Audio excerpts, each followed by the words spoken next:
கோடிக்கணக்கில் செலவு பண்ணி திருச்சியில் மாநாடு போட்டு அங்கே திமுக பற்றி எதிர்க்காம விஜயை பற்றி எடுத்து பேசிகிட்டு இருக்காங்க. அந்த மாநாட்டுக்கு பணம் கொடுத்ததே திமுகன்னு பேசிக்கிறாங்க. 1,00,000 சேர் போட்டிருக்காங்க, 1,00,000. ஆனால் அநியாயமாக இவ்வளோ பேர் இவ்வளோ சமூக ஊடகம் இவ்வளோ லைவ் டெலகாஸ்ட் காட்டும்போதே சாட்டை துரைமுருகன் சொல்கிறார் 5,00,000 பேர் கூடினார்கள்ன்றார். அதாவது மக்கள் ஆற தழுவுறது, மக்கள் பொங்கி வழியிறதெல்லாம் கட்டுப்பாடற்ற செயல்னு நினச்சிட்டு இருக்காங்க இவங்க. மக்களின் அன்பு வெளி வருதுங்க தாவேகா கூட்டங்களில்.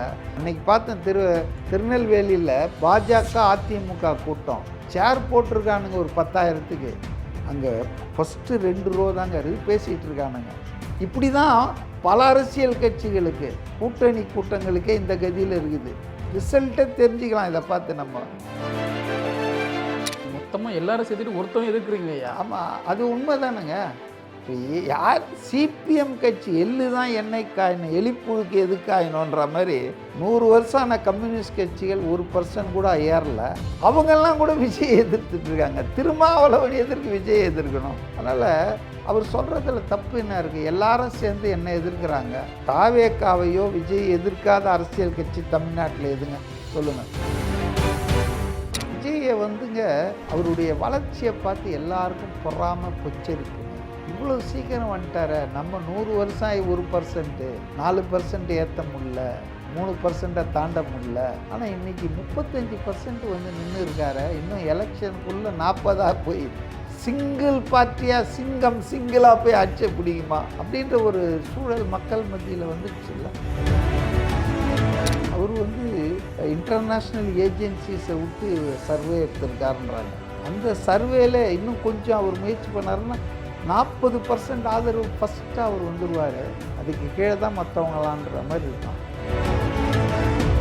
எடப்பாடி பழனிசாமியை அவர் முதலமைச்சராக இருந்தவர் 4 வருஷம். அவரை எப்படிலாம் உதயநிதி பேசுகிறார் பார்த்தீங்களா? சசிகலா காலுங்கீழ பூண்டு வந்தவர்லாம் பேசுகிறாங்க. அப்படிலாம் பேசும்போது விஜய் அவர்கள் சார் ஸ்டாலின் அங்கிள்னால அது அன்பார்லிமெண்ட்ரி வேர்ட்னாங்க. அதனால இப்போ சாருன்னு மாற்றிட்டாரு. எங்கேயாவது அவர் அநாகரிகமாக மரியாதை குறைவாக பேசியிருக்காரா பார்த்துருக்கீங்களா?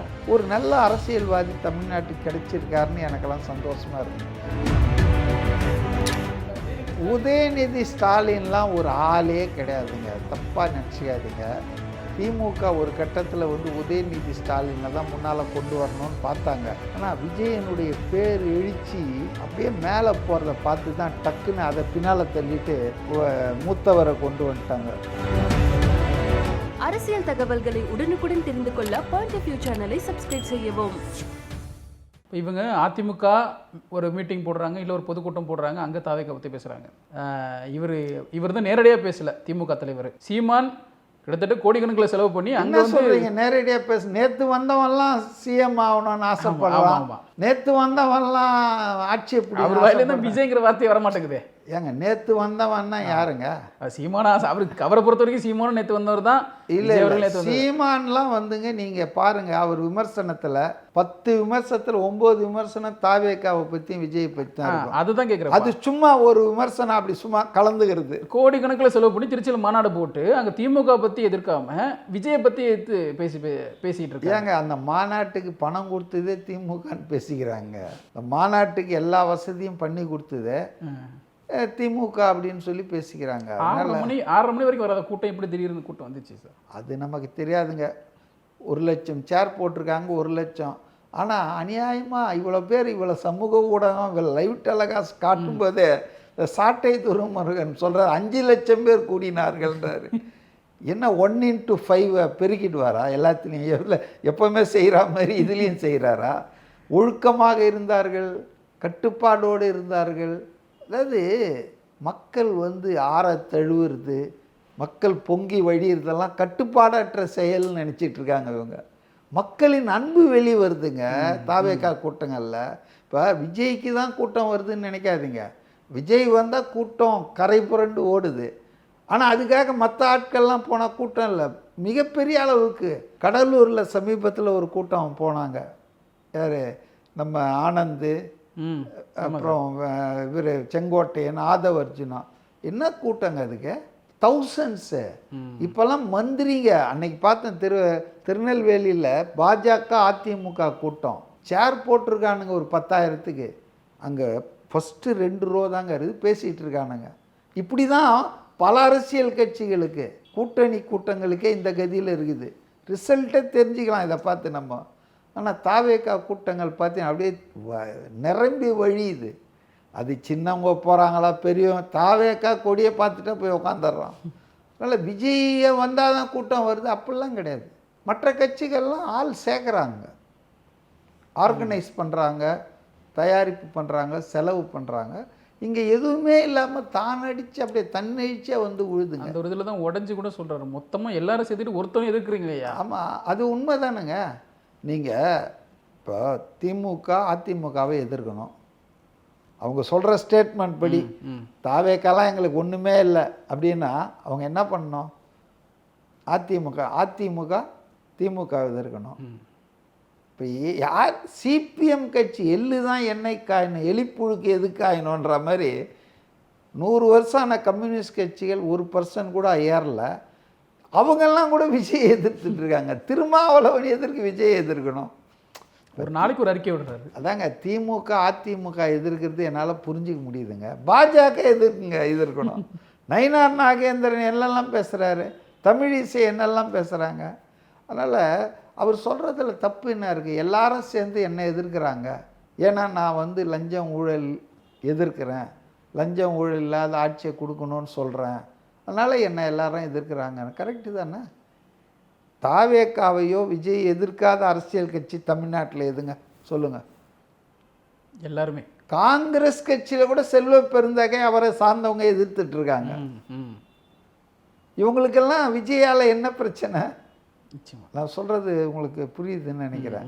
அதனால் விஜயை வந்துங்க அவருடைய வளர்ச்சியை பார்த்து எல்லாருக்கும் பொறாமல் பொச்சரிப்புங்க. இவ்வளோ சீக்கிரம் வந்துட்டார. நம்ம 100 வருஷம் 1%, 4% ஏற்ற முடியல, 3% தாண்ட முடியல. ஆனால் இன்றைக்கி 35% வந்து நின்று இருக்காரு. இன்னும் எலெக்ஷனுக்குள்ளே 40 போய் சிங்கிள் பார்ட்டியாக சிங்கிளாக போய் ஆட்சியை பிடிக்குமா அப்படின்ற ஒரு சூழல் மக்கள் மத்தியில் வந்துடுச்சுல்ல. எந்த புது கட்சியாவது இப்படி பேசியிருப்பாங்க, மக்கள் இப்படி ஆதரிச்சிருப்பாங்களா? இல்லை, விஜய்க்கு இருக்கிற செல்வாக்கு வந்து எனக்கே பிரமிப்பூட்டுதுங்க. இதெல்லாம் அவர் வந்து ஆட்சிக்கு வந்து செய்யலைன்னா எதிராக திரும்பிடும். நீங்கள் ஒருத்தரை எவ்வளோ விரும்புகிறீங்களோ அவங்க அதுக்கு இதுவாக பண்ணிட்டாங்கன்னா நீங்கள் அதுக்கு நேர்மாறாக ஆகிடும் உறவுகள்லேயே. அப்போ மக்கள் உங்கள் கிராமத்தில் வந்து என்ன பார்க்குறேன்னு சொன்னால் பார்க்கவே இல்லை அப்படிம்பாங்களே, இன்றைக்கி சொன்னதில்லை. ஆமாம், இல்லை அவர் அதை வந்து இப்போவே ஒரு இன்சூரன்ஸ் வாங்கி வச்சுட்டார், பாலிசி. அதாவது அவரால் வந்து எல்லா பகுதிக்கும் போனான்னு ஆசை இருக்குது, ஆனால் என்ன அனுமதிக்க மாட்டேன்றாங்க. உண்மை தானேங்க? நம்ம எலெக்ஷன் முடிஞ்சு ரிசல்ட்லாம் வந்ததுக்கப்புறம் அதை தான் அவர் இப்போ சொல்கிறாரு. என்னால் வர முடியாமல் கூட போகலாம் இப்போதைக்கு, ஆனால் தேர்தல் முடிஞ்சு நான் வந்து ஆட்சியை பிடிச்ச உடனே உங்களை நேராக ஒவ்வொரு கிராமத்துலேயும் வந்து பார்க்குறேன்னு சொல்லியிருக்காரு. ஒரு நம்பிக்கை கொடுக்குற விஷயமா இல்லை, அவர் கான்ஃபிடென்ட்டாக இருக்காருங்க. அது காரணம் அவர்கிட்ட தரவுகள் இருக்குங்க. அதாவது ஒரு பொய்யான இல்லாமல் கட்டமைப்பு இல்லாத அவர் வந்து இன்டர்நேஷ்னல் ஏஜென்சிஸை விட்டு சர்வே எடுத்திருக்காருன்றாங்க. அந்த சர்வேல இன்னும் கொஞ்சம் அவர் முயற்சி பண்ணாருன்னா 40% ஆதரவு ஃபஸ்ட்டாக அவர் வந்துடுவார். அதுக்கு கீழே தான் மற்றவங்களான்ற மாதிரி இருக்கான். ஓகே, அதனால் அவரை பொறுத்தவரையில் மக்களை நம்புகிறாரு, மக்களும் அவரை நம்புகிறாங்க. வேறு என்ன வேணும் ஒரு அரசியல்வாதிக்கு?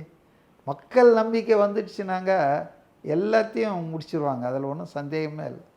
ஸ்டாலினுக்கும் விஜய்க்கும் ஸ்டாலின் அவர்களுக்கு தான் போட்டி அப்படிங்கிற மாதிரி சொல்கிறாங்க.